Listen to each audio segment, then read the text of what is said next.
My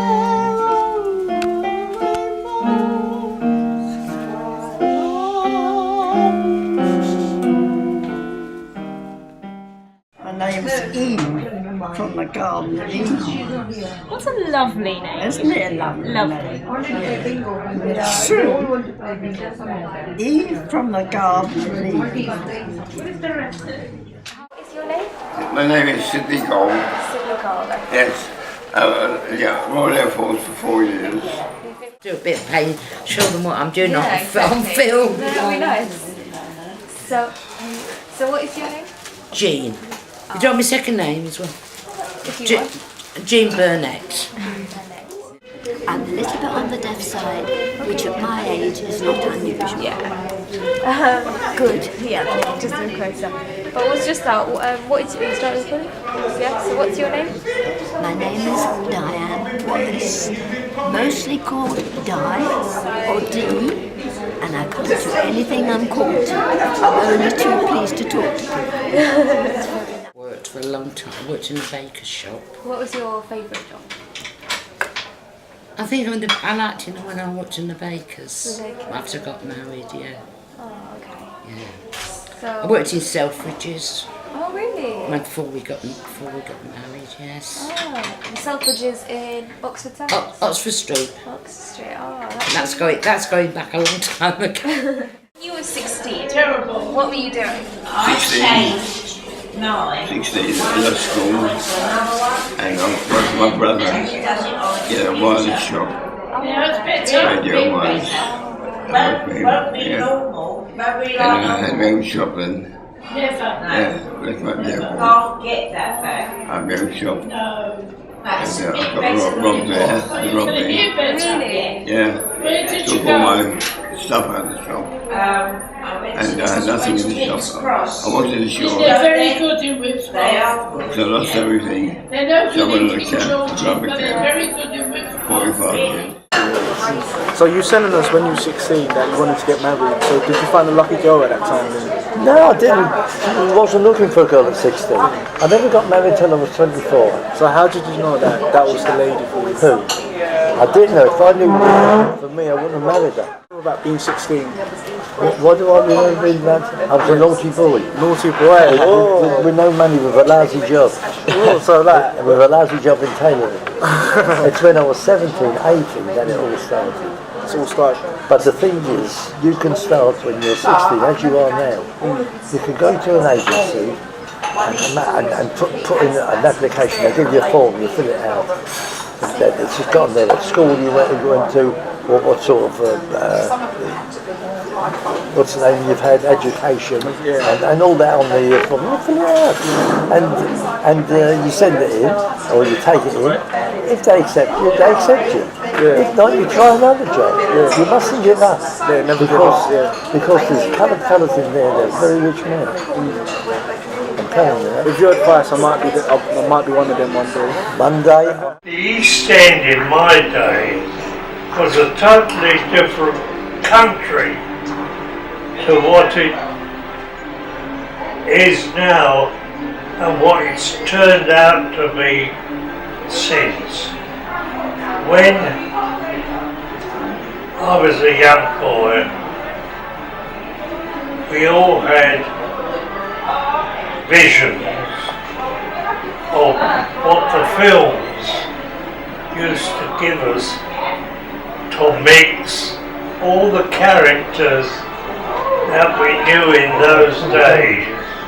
16, it was quite good because I was learning a trade.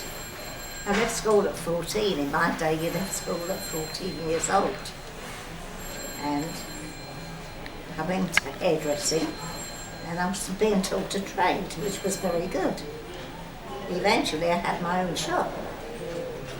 So you're very successful at that age, so... Sorry? So you're very successful, like you managed to get your own shop? Oh yes. I used to work very late. I didn't mind how late I worked, as long as I was getting somewhere, which I was doing. It was very good.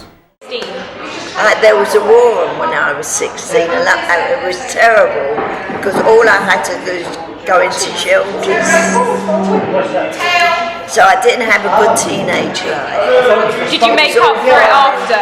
Not really, because I got married, had children, and that's... Open the windows, I'll go get Jack's first. I mean, from 16 onwards, that's the best time of your life, isn't it? Right? And I didn't have any of that. I lost out in that. But I'm here to tell the tale. Absolutely wonderful. Wonderful. Have you got many stories to tell us? Many. Oh, We both go to reminiscing classes here, and it's absolutely wonderful. The life was absolutely wonderful. We enjoyed ourselves. We went to Jewish clubs, didn't we? what were the Jewish clubs like? Very nice. And there was a lot of them. There was a lot There of things for the youth to do, which there is not today. Yeah, that's really unfortunate. But what sort of things did you do then at your Jewish And clubs? we weren't naughty like some of the girls today. And we weren't frightened to go out. No. Today you don't see anybody in the streets in the evening. Well, we don't know. It wasn't JLB, it was just a small gathering of boys and girls. It was more, in those days, a social gathering where boys and girls got together. I think, as I remember, we were frightened of the girls because we'd heard that girls only went after fellas because they wanted to get husbands. Hasn't changed a lot since. I started performing in the early days when the Charleston and the Black Bottom and that were all fashion. And I won a Charleston competition in Liverpool. And I went to London and came in second in my age group at the Albert Hall. And from then on, when I went back to Liverpool, I got an engagement in the large cinema, the Astoria in Liverpool, which had a ballroom attached to it. And I got £15 a week, which was a lot in those days, for doing 3 shows a day in the cinema and a cabaret in the ballroom with Billy Cotton and his band. Went out. We used to go to a dance if there was a dance going on. Remember the Astoria? You don't know, you would have been too young. No, we didn't go to bad places. No, we went to decent places. We went to a dance. I used to like ice skating. I used to go ice skating a lot when I was a youngster. I enjoyed that. Different things that we do. It was a wonderful life. You used to pay threepence to go to pictures. And if it was a bad film, they gave you a bag with an orange and some sweets as a gift for coming. I think vaguely I'm trying to memorise my life, but I had the most wonderful life. 16 was rock and roll years, all the nice music that you could listen to and still listen to. You could understand the words. At the clubs we had what we called socials, which were dances usually on a Thursday and always over the weekend. And we had great times then. We could walk the streets and not be accosted. But we never had computers and all the games and the phones that everybody's on at the moment, today. I wanted to be a court dressmaker, but because the war was on, I couldn't get a job, so I had to go into making uniforms. So that's where I stayed for the rest of the war, making war uniforms. So all my teenage was lost. the worst moments of my life was when I was abroad and the ship came with a load of refugees. Now I tell you this, there were hundreds and thousands, I would say, of refugees wanting to land in which it was Palestine at that time. And I was a sergeant. And I'm not ashamed to say the tears came in my eyes. I saw these people struggling to get into the land of Eretz Israel. And the troops wouldn't let them land. And they ordered the ship to turn around and go back. They were forced to go back to Cyprus, anywhere but to get rid of those. And there were thousands of living people that tried and cried to get a piece of the Holy Land. And I saw that. I would have killed my own troops for stopping them, because my own troops were called the Palestine Police. And of course they were under orders like all of them. But that was one of the most horrible times I can remember. When I was 16, well, my father was disabled from a very young age, and consequently we were quite on the breadline. So it was expected that I and my sister would go to work as soon as possible to bring some money in. It was hard times in those days for many people that were in the East End of London, which is where I lived.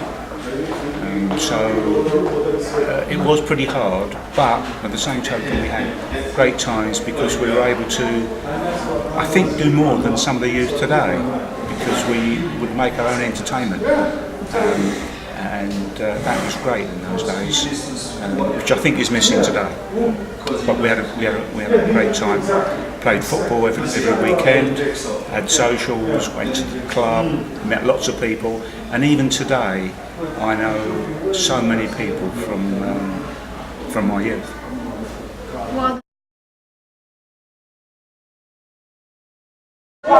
When you say that we're lucky, like, what's your opinion on some of the young people who are our age and they act like hooligans and they're hooligans? Yeah. Nothing you can do, because they come from a rotten neighbourhood where they get up to all this rough and tumbles, fighting and what's the name, just for the fun of it. No, let's keep away from them. You be a nice boy, get yourself a nice job. I'm telling you, it applies to everybody, because this is a special age you're living in now. People are richer. They can go places where I couldn't afford to go to the pictures when I was your age. You know that? I couldn't afford to go to the pictures. I had to give my mother the money to live on. And there were 7 of us in my family. So I can tell you about families.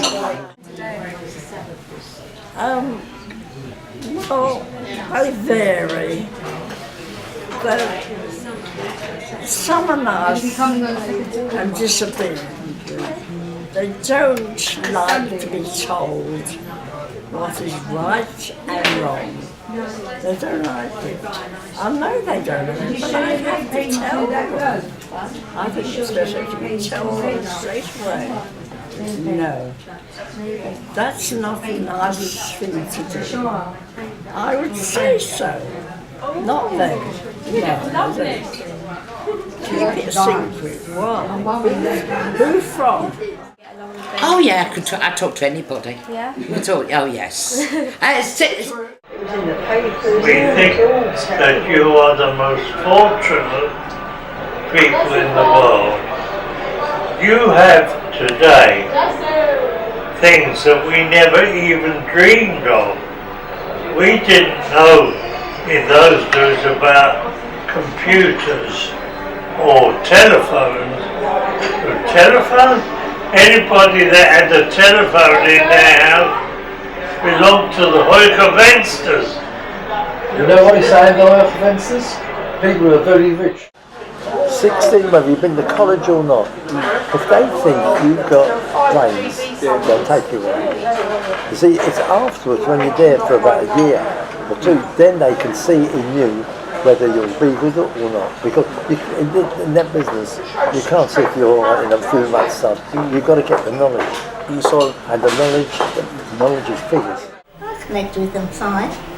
I don't expect them to do terrible things. They're not nasty. Children are what their family are. If your family's a decent family, the children grow up to be decent. Otherwise, it's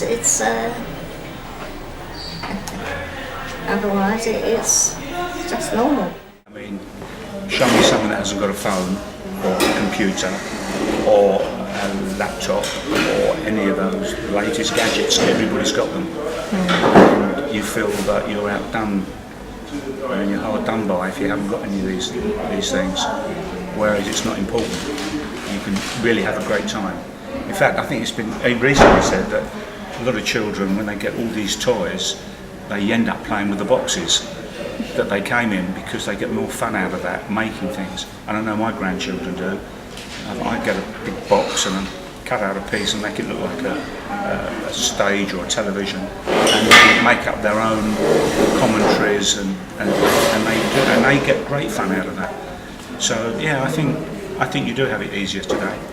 I don't think you're walking up. I think you're driven around everywhere. However, the environment's different and parents are really worried about their children, quite rightly so. I'll tell you something. I love you boys and girls.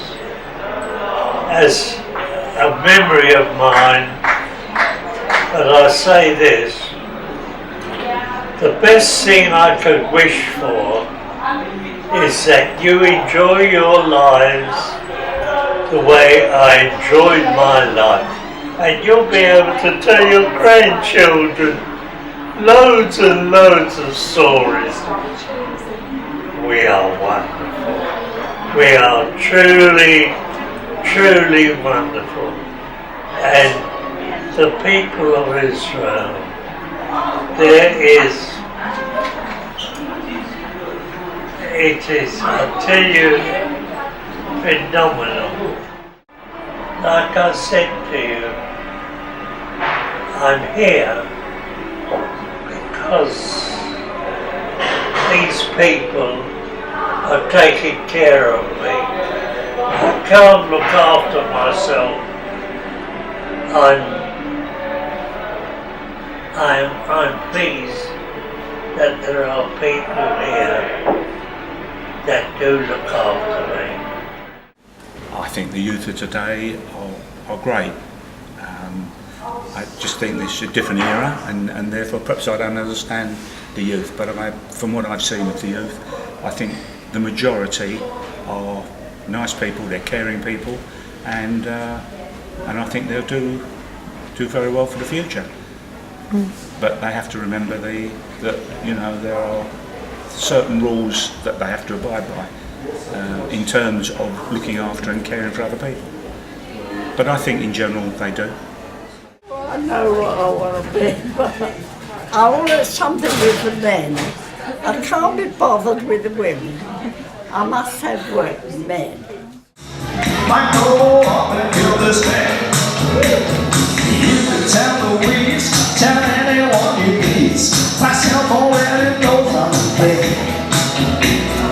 You can tell my mind to watch up on my mind and let me joke about me on the phone.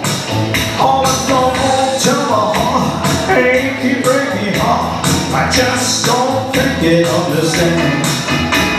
And if you tell my heart, achy, breaky heart, might go up and kill this man. You could tell Louise, tell everyone you please. Myself already knows I'm okay. You can tell my mind to watch out for my mind. I can tell the body home. Don't tell my heart, achy breaky heart. Just don't think it understand. If you tell my heart, my achy breaky heart might grow up and kill this man. You could tell Louise, tell anyone you please. Myself already knows I'm okay. You could tell my mind to watch out for my mind.